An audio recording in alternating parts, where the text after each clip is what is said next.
brought to think about what lies ahead. You know, our first National Day of Thanksgiving, authorized by the Continental Congress, took place on December 18th, 1777. It was celebrated by General George Washington and his troops at Gulf Mills on the way to Valley Forge. And it took place under extremely harsh conditions and deprivation, lacking food, clothing, shelter. They were preparing to ride out a long, hard winter. And today, you can find a plaque in Gulf Mills marking that moment. Here's what the plaque reads. It says, "This Thanksgiving, in spite of the suffering, showed the reverence and character that was forging the soul of a nation." Forging the soul of a nation. Faith, courage, sacrifice, service to country, service to each other, and gratitude even in the face of suffering have long been part of what Thanksgiving means in America. You know, looking back over our history, you see that it's been in the most difficult circumstances that the soul of our nation has been forged. And now we find ourselves again facing a long, hard winter. We fought a nearly year-long battle with a virus that has devastated this nation. It's brought us pain and loss and frustration. And it's cost so many lives. 260,000 Americans and counting. It's divided us, angered us, set us against one another. I know the country has grown weary of the fight. But we need to remember we're at war with a virus, not with one another, not with each other. This is the moment where we need to steel our spines, redouble our efforts, and recommit ourselves to the fight. Let's remember, we're all in this together. Sounds trite to say it, but we're all in this together. For so many of us, it's hard to hear this fight isn't over. And we still have months of this battle ahead of us. For those who've lost a loved one, I know that this time of year can be especially difficult. Believe me, I know. I remember that first Thanksgiving, the empty chair, the silence, takes your breath away. It's really hard to care. It's hard to give thanks. It's hard to even think of looking forward. And it's so hard to hope. I understand. I'll be thinking and praying for each and every one of you at this Thanksgiving, at your Thanksgiving table, because we've been there. This year we're asking Americans to forego so many of the traditions that we've long made this holiday, which made it so special. For our families, for 40-some years, we've had a tradition of traveling over Thanksgiving. Tradition that we've kept every year save one, the year our son Bo died. But this year, we'll be staying home. We've always had the big family gatherings at Thanksgiving. Kids, grandkids, aunts, uncles, brothers, sisters, and more. For the Bidens, the days around Thanksgiving have always been a time to remember all we had to be grateful for, and a time to begin to think about Christmas and begin even to do the Christmas list. But this year, because we care so much for each other, we're going to be having a separate Thanksgiving. For Jill and I, we'll be at our home in Delaware with our daughter and our son-in-law. The rest of the family will be doing the same thing in small groups. So I know how hard it is to forego family traditions. But it's so very important. Our country is in the middle of a dramatic spike in cases. We're now averaging 160,000 new cases a day. And no one will be surprised if we hit 200,000 cases in a single day. Many local health systems are at risk of being overwhelmed. That's the plain and simple truth. Nothing made up. It's real. And I believe you always deserve to hear the truth. Hear the truth from your president. We have to try to slow the growth of this virus. We owe it to the doctors and the nurses and other frontline workers, care workers, who've risked their lives, some lost their lives, put so much on the line in a heroic battle in this virus against it for so long.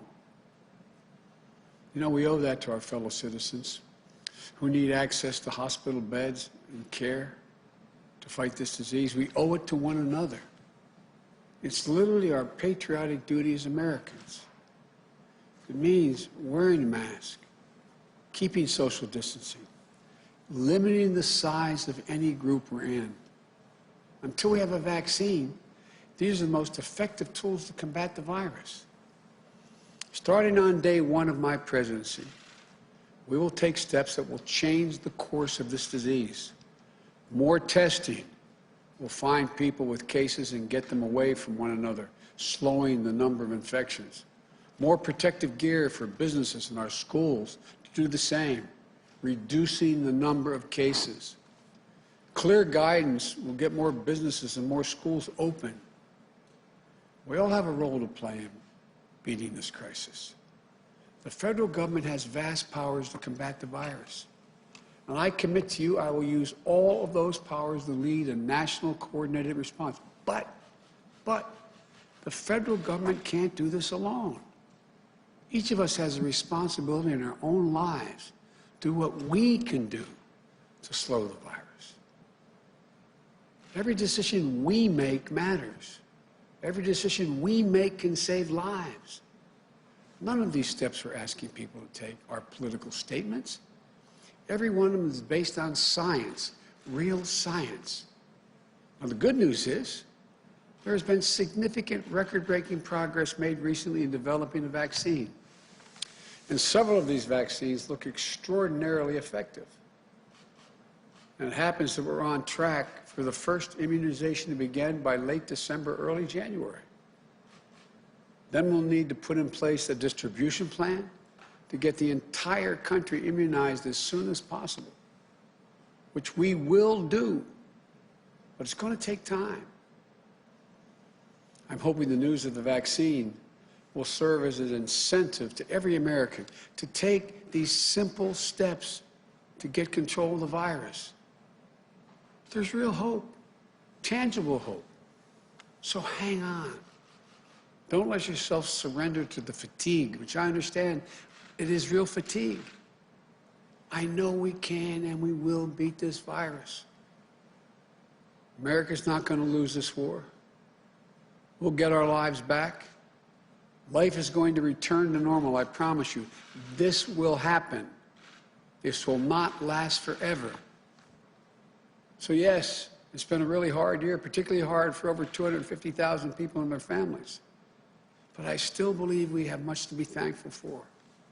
There's so much to hope for, much to build on, much to dream of.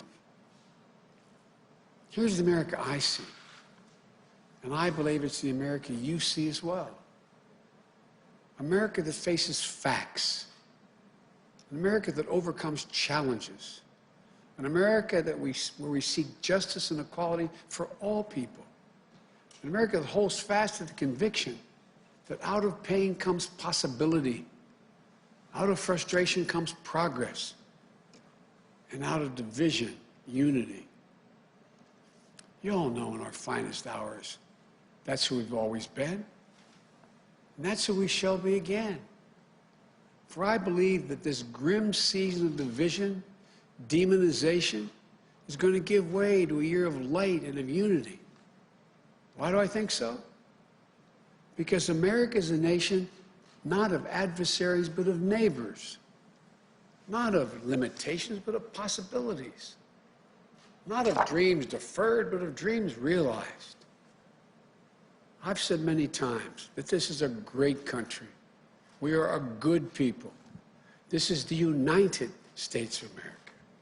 And there's never been anything we've been unable to do when we've done it together.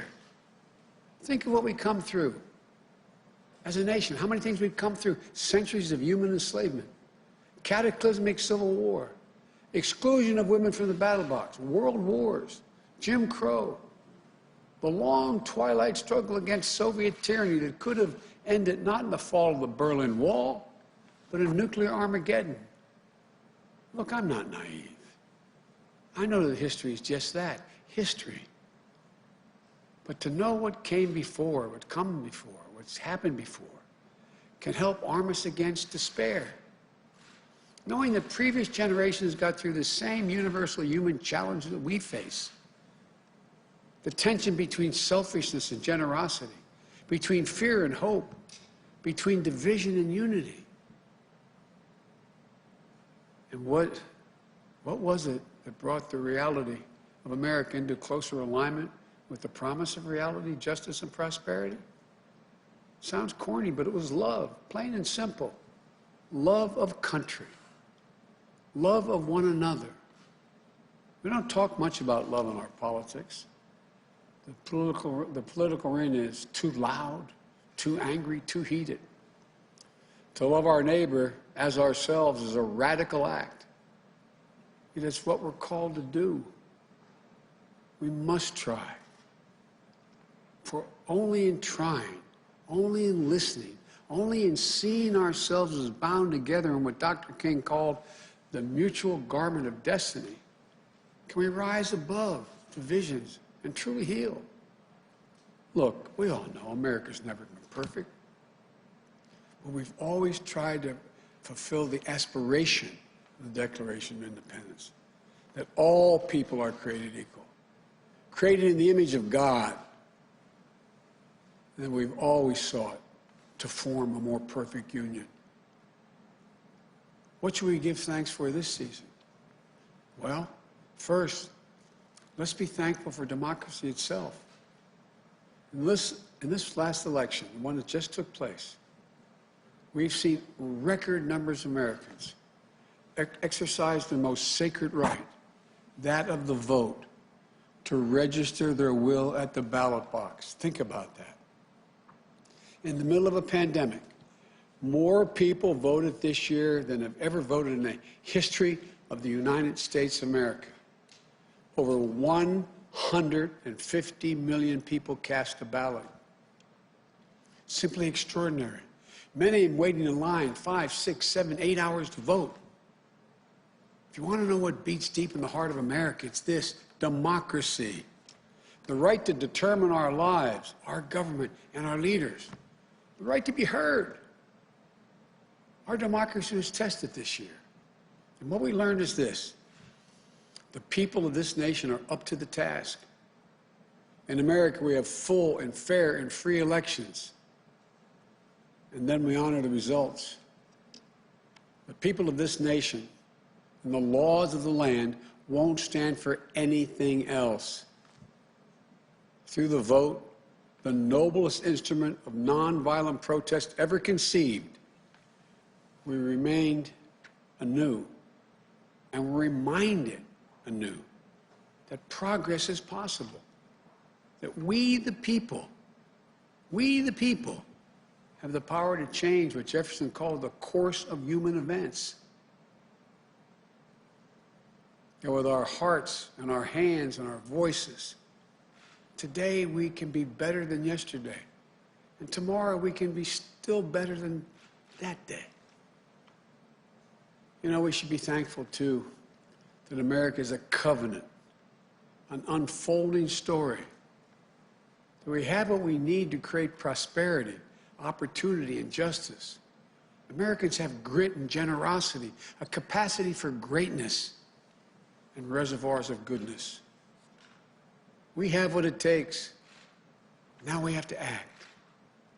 This is our moment, ours together, to write a newer, bolder, more compassionate chapter in the life of the nation.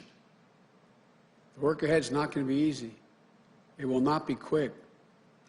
You want solutions, not shouting. Reason, not hyperpartisanship. Light, not heat. You want us to hear one another again, see one another again, respect one another again. You want Democrats and Republicans and independents to come together and work together. And that, my friends, is what I'm determined to do. Americans dream big. As hard as it may seem this Thanksgiving, we're going to dream big again. Our future is bright. The fact I've never been more optimistic about the future of America than I am right now.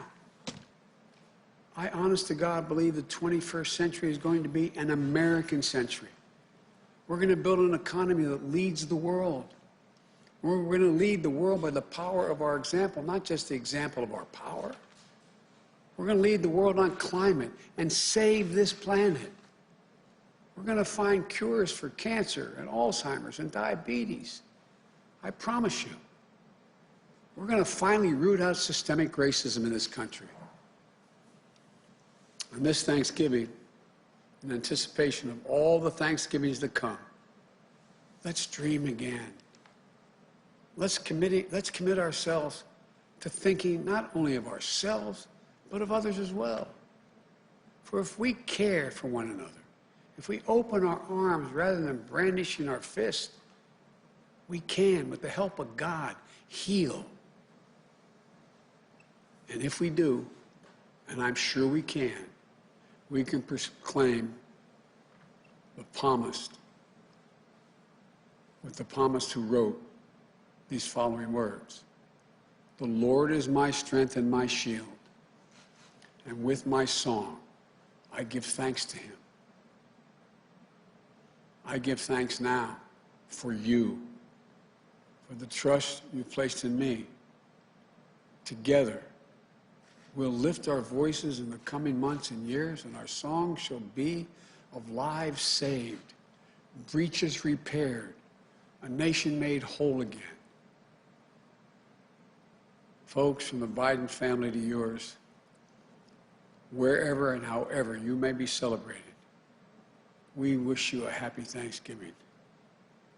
May God bless you, and may God protect our troops. Happy Thanksgiving.